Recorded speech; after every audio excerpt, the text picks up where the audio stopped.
दो महत्वपूर्ण चीज़ें हुई हैं घटनाक्रम सरकार में कि स्वास्थ्य विभाग के कर्मचारी हड़ताल पे भी हैं और डॉक्टर कह रहे हैं कि भाई 1 तारीख से हम आयुष्मान का कार्ड लेंगे नहीं।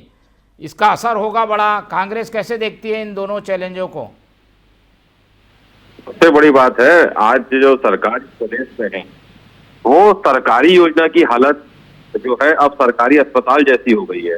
नाम तो बड़े बड़े और काम ढेले का नहीं, है ना। और वोट बड़े बड़े, बड़ी बड़ी बातें, इलाज के नाम पे कमिंग सून या नेवर। तो कहीं ना कहीं बीमार पड़े जो लोग हैं वो ईश्वर पर ही भरोसा कर रहे हैं, क्योंकि सरकार तो ऐसा लगता है छुट्टी पे चले गई है। और अब तो आयुष्मान भारत का नाम ही आयुष्मान भारत बनता जा रहा है।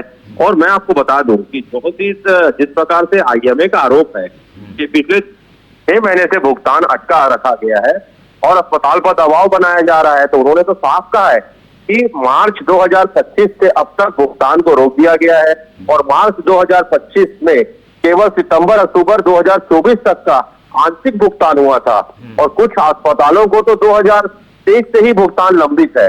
तो मतलब आप समझिए कि ये सरकार की प्रायोरिटी, जिस प्रकार आप देखिए कि ये सरकार की प्रायोरिटी में ना तो प्रदेश में शिक्षा है ना स्वास्थ्य है, जबकि दोनों बहुत जरूरी है। लेकिन आपको बता दूं कि अप्रूव केसेस में को भी देखेंगे तो आप रिजेक्ट कर दिया गया है, जबकि मरीज इलाज कराकर डिस्चार्ज हो चुके थे। दवाइयां हो, जांच हो, चाहे उपकरण की लागत बढ़ने के बावजूद ये 7 वर्षों से पैकेज दरों में कोई संशोधन भी नहीं हुआ है।